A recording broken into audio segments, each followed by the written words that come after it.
Usapang tambay tayo.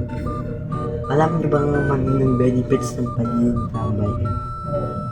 Una, wala kang responsibilidad. Pangalawa, wala kang pakinabang. Pangatlo, wala kang kwenta. Pang-apat, wala kang silbi sa lipunan. Panglima, wala kang babayaran ng utang kasi ayaw mong magbayad ng utang. Marami pong mga bagay na benefits ng pagiging tambay.